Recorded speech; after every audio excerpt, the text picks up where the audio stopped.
I sat down with Eugene Sang, better known as Yuuj, a former professional gamer and Shanghai local, to get a closer look at the Chinese Riftbound scene and learn more about the regional opens we've been covering over the last few weeks. If you want more content like this, remember to let us know in the comment section down below. Enjoy.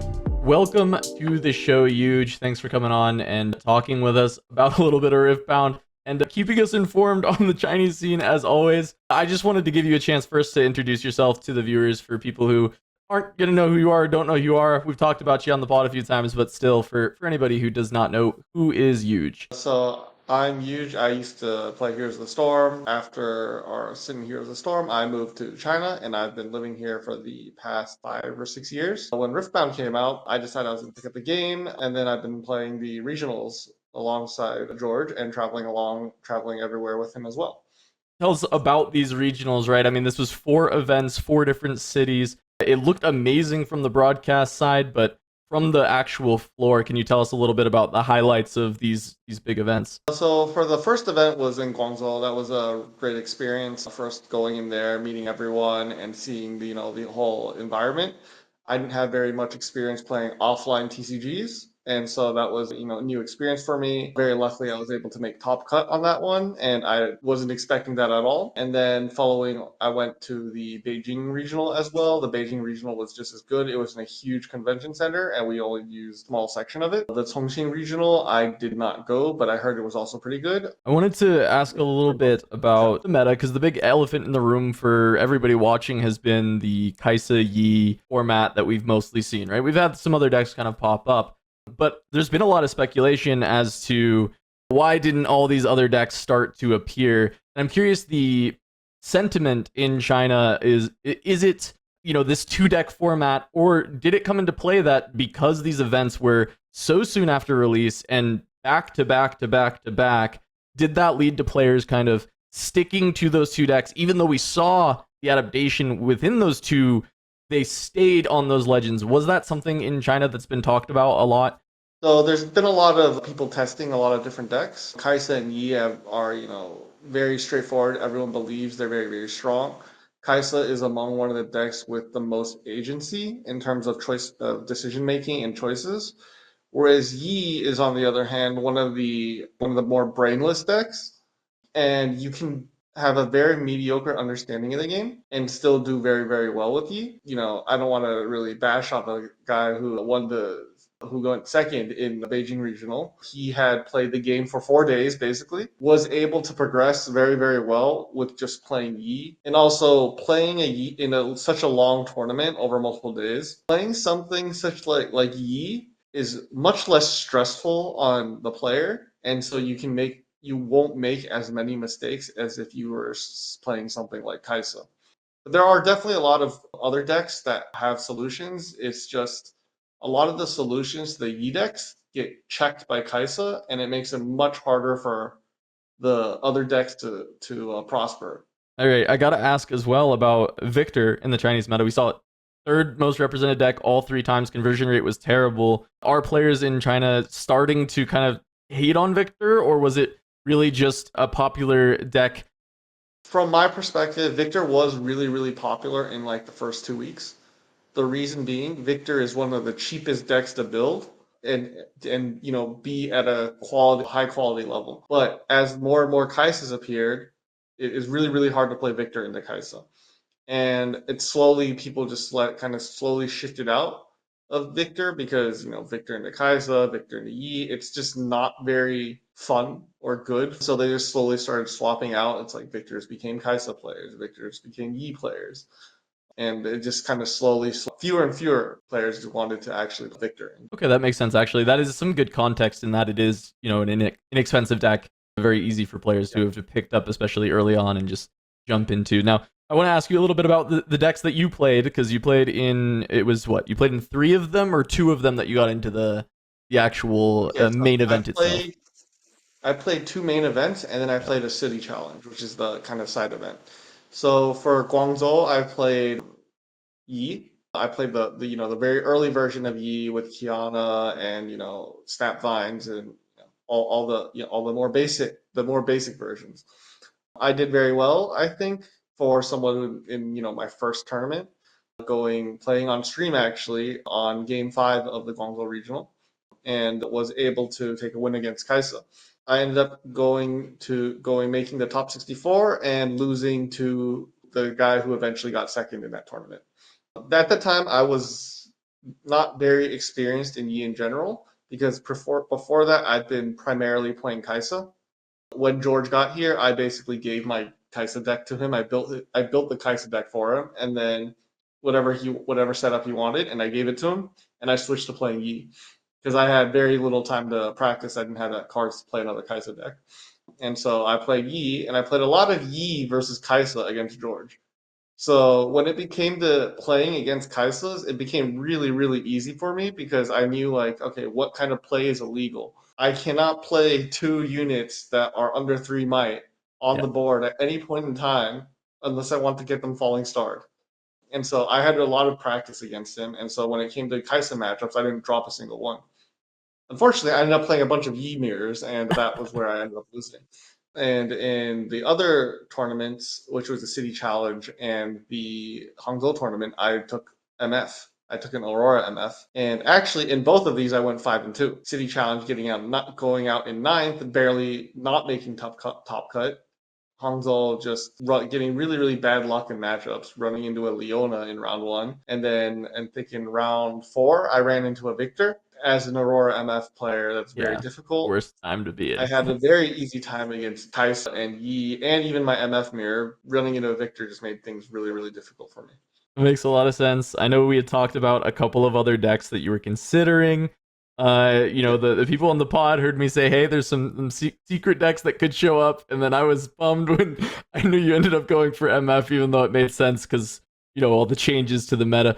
Are you willing to share some of those decks that were being considered? One of the decks that I'm really going to expand on in the next month or so and really like lock down because I think it has really good potential for these high ramp matchups, but you can also go really, really fast depending on your matchup. You can actually sideboard a bunch and change the way the deck works. I think the other one was a Control Annie, which I shared with you. I think it's very interesting, but there is one specific deck that I ran it into lately that I don't think it can do very well against. It excels mostly against decks that have limited units, which are basically Aurora decks. Basically, Yuuj is talking about a Control Annie list that runs very few units itself and constantly tries to recycle spells back to hand to completely just remove everything.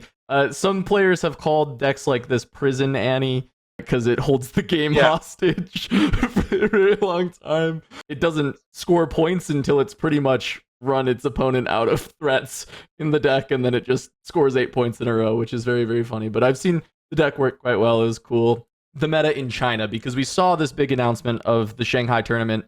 30,000 US dollar prize pool essentially is about the equivalent that we have there, which is the biggest tournament we have announced anywhere right now. What are you thinking there will be as far as big shakeups when it comes to Shanghai? Do you think there's legends that are going to really shake up the metagame that we've seen in China? One of the legends I'm looking at to really shake up the meta is Volibear. I think he has really, really strong potential, but it needs to be hashed out. The people I've seen some really, really interesting Volibear decks that are like range from mid range to Aurora, and they also have different approaches. I do think Leona might move slowly a bit more into the spotlight because more or less they're going to be less Kaisa players overall, and with Kaisa kind of moving out of the spotlight and Yi kind of stepping up, people are going to still build their own metas, but you're still going to see something like Aurora and like the ramp Yi decks or like eggplant Yi, we'll call it that, and that is going to be still at the top because they're the standard proven ones in tournaments. And now everyone needs to go back to the drawing board and play in their own circles to figure out something that can beat it. Obviously, Viktor is one of the solutions. As everyone plays slower, you want to play a faster deck, and Viktor is good. But the consistency of Viktor against other decks is kind of rough because I want to kind of go back to the Hangzhou tournament. Basically, it became a loop of who you matched up against. If the Victors got the MFs the MFs lost. If the MF got Yi or Kaisa, they won. The MFs would just like get a bad matchup. They get like a random Yasuo Yeah. or a random Leona or a random Viktor, and that would just completely ruin their matchup if they got that ruin their placing and they couldn't go and take out the Kaisas and the Yis. And this is what ended up happening is if the Yis got really lucky early on, they got the Kaisa matchups. They just ended up going to the top very quickly. And with Rampy and Aurora Yi overall, they have good matchups into everyone else, and it's playable into MF. So that's why you saw so many Yis perform so well. All right. Well, I want to zoom out a little bit, go more big picture. I think a lot of people in the West have been curious about the actual popularity of Riftbound in China because these are capped events, so we're only saying, oh, well, 512 players in this event. But do you have some context, or can you give us some insight on how hard it is to even get in one of these events because of how many players there are, or maybe if there aren't that many players and it is easy to get in, but just kind of let us know what it's like to try and get into one of these regional opens, and Yeah. also the experience of like local game stores. Like, are they exploding at the seams with players trying to play Riftbound, or does it just kind of feel like most other card games? Okay, so right now I would say I'll start with the tournaments. So for Guangzhou, we had I think it was like 2,200 people registering for 500 spots, and then I think there was like 100 something waitlisted spots that you could fill. I was one of the lucky ones who actually drew the spot for Guangzhou, so I ended up flying out there. And then Beijing, I happened to have a work trip. I think Beijing was also the easiest one to get, one of the easier ones to get into. I think there was only something like 1,700 or something. 200 people got in out of 300 when they were for the wait list. Chongqing, I'm not so sure what the numbers there were because I didn't actually Right. go. But for Hangzhou, that was the big one. I think there were 3,300 applicants. Of the amount that went to go wait list, there was 540 people. So there's more than the actual amount of people that were in the event were there waitlisting, and about like 160, 180, I think. I went with a couple of other people. I think a lot of people from Shanghai went to Hangzhou just to go there because it's on the high speed rail. It takes like less than an hour, and it costs like 120, well, not even 100. It costs 120 RMB to go there and go back, something like that. Oh wow, that's So very inexpensive. round trip is just Yeah. like $15. And so it's, we woke up at 5:30 in the morning, took a train over, see if you got in. If you didn't get in, take a train home. And you're back home before noon and you can go back to bed. So I kind of basically did a day trip there. I was home by 10 after I lost. Hangzhou was one of the biggest events, but it was also unfortunately the worst venue out of all of them. Yeah, and then what about for like locals and the Nexus nights and those kind of things? Like, is the attendance really high? Does it I saw one video of a local, but I think it was day before the big Hangzhou event, Yeah. which had lines out the door to even get into that one. But I imagine that's not the normal occurrence, or maybe it is. I mean, Locals, I think a good number normally is like 16 to 17 people. I think around 16 for like rune nights mhm. is a good number. It really does depend which city you are in though.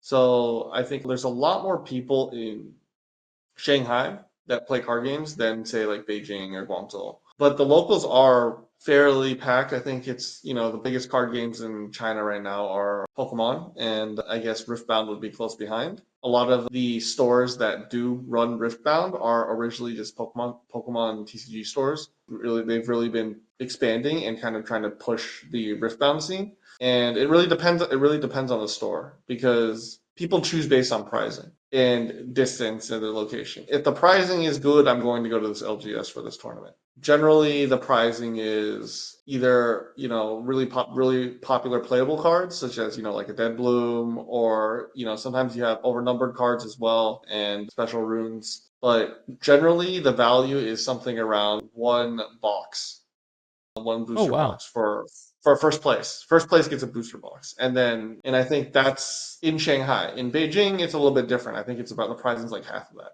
I think a lot of the Riftbound players tend to be older. I was talking to some of the store owners. They were saying that attendance is actually much higher on the weekdays sometimes than on the weekends because everyone has families. They have girlfriends or whatnot. They have other obligations in their life. Whereas on weekdays, they just pop over after work. They play, a short best of one tournament, and then they go home. I mean, win a box tournament all the time is like unheard of in the States for card games, usually with an LES. I've never personally run into an LGS that is doing win a boxes that often, so that's actually really cool that the pricing is like that. We got to bring this up on the co-stream because you broke this news to me, and I think people would enjoy hearing about it on the podcast. We did see that a player got banned for a year, and that was the cause of the delay. If people were watching the co-stream and they're like, why was there an hour and a half delay between the round of 64 and 32? And you had messaged me, and it was just one of the funniest things when I'm sitting there figuring out what's going on, and I read your message, and I just want you to be able to tell the story on the pod for anybody who may have missed this amazing saga of what happened. Apparently, there was this big disagreement about this specific ruling. One of the players played Sabotage, and he looked at his opponent's card and he chose a spell to recycle. One thing that people often make the mistake of is instead of recycling card, they discard it. Both players, did the movements, and player discarded the card. The judge points out, "Hey, you're supposed to recycle this card, not discard the card." And then he says, "Oh, they say, okay, we'll play on." However, the player who played the Sabotage says no. The offending player should get a warning. My opponent should get a warning or a penalty or something. From what I heard in the context is he got a warning for something else earlier. So he was saying, okay, well, my opponent should get a He's trying to shark it. well. Yeah. Yeah, he's trying to shark him. The judge said this doesn't affect the state of the game at all. Like it's just putting it in the bottom of the deck versus the discard pile, and assuming they're playing decks that really doesn't play anything from the discard pile, and at the bottom of the deck you're never going to see this card anyway. It doesn't really make a difference. The offending player was not happy with it, so he said he refused to continue gameplay, is what the ruling said. He ended up escalating and getting very upset with the judge and his opponent. I think more so the judge probably. And he decided to pick up a chair. It doesn't say what he did with the chair, but he said they picked up the chair and brought it to the table level. He lifted the chair pretty high up. Pretty And he much threatened to wanted throw a start chair the at somebody. Yeah. Yeah, and you're just like, wait, is that why he got bit? Like, that's kind of ridiculous. And then because of that, the whole round of 64 to round of 32 was delayed by a long time because there's, judge safety and all that stuff. We have the TCG drama now. It's like one of those things where it's like not funny in the sense that like, man, that's really messed up that this guy did that. But also, it's so ridiculous that you can't not laugh at it, right? It is like this guy picked up a chair Context at the doesn't tournament make any over a sense. sabotage. Like, it's over a sabotage and a warning. It was a warning. It wasn't even a game loss or anything. It was a warning. Yuuj, there's been this point system that's been going on throughout the entire time. We saw actually recently George made a post that he's actually number one, which makes sense because he won one of the events and he had played in a city challenge as well. I was curious. I think a lot of people in the West see this leaderboard, saw the point system on the stream showing up, and it's not anywhere in the documentation for what competitive Riftbound was supposed to be in the announcements that were released to Western audiences. I'm curious if you know kind of what's going on with that point system in China and how. Okay, so from what I've understood from the tournament system, you have a point system that allows you to qualify for their effective championship or future events. You get points based on playing in city challenges as well as opens. You might have, for the big open in November in Shanghai, you might be able to get spot through qualifying points through the system based on your highest performance at each event. The regional opens are in the same category. City challenges are in the same category. Okay, that makes sense. So it currently there's not even actually an exact thing that it says, hey, this is going to get you in. It's more of a overall future ranking that will potentially lead to getting added to tournaments and such, right? Yeah, they have a whole leaderboard, and within which is I actually think is pretty neat, is in the mini program. It shows you there's a ranking system. It's like bronze, gold, silver, gold, plat, whatever. It goes up, right? They actually have a plat icon around you for when you play tournaments and you're playing locals, there's like a plat icon for Oh, me that's really right cool, there. actually. It I looks really like that. cool. Yeah. It's like this Okay. guy's a diamond player, this guy's a plat player, like Yeah. based on your score. I actually like And that it so I thought is that was based on the category as well, right? So instead of it's not just like who played the most events and got into the most, it's just your best placement at each of these levels. I think that's really neat. That's all the questions I've got for you today, Yuuj. Thank you so much for coming on. Is there anything you'd like to say too? I would say don't take everything that you see on stream with games as like players not being good, not knowing what they're doing, because there's a lot of pressure when they're on the stage, specifically with the judges interrupting everything. They sometimes mess up your pacing. And so it's like they talk in the middle of a turn, they tell you whatever to, you got to untap these runes first before you do everything else, how you do triggers. And it really confuses a lot of players. And another thing is with the way the meta is developed in China, there's actually been a lot of testing in the tournament environments.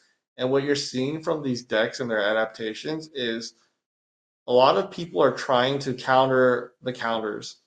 And this is why you end up seeing these really, really weird decks, such as Aurora Yi, which normally would not be something that people would think of, but because the regular Yi does not beat Eggplant Yi, does not beat MF at all. Whereas Aurora Yi has a chance. And so that's why you end up seeing the meta develop the way it has developed. Yeah. All right. Well, thanks so much, Yuuj. I'm sure we will bring you back on here eventually to talk even more as we get more and more of these great tournaments, probably something after Shanghai. So thanks so much.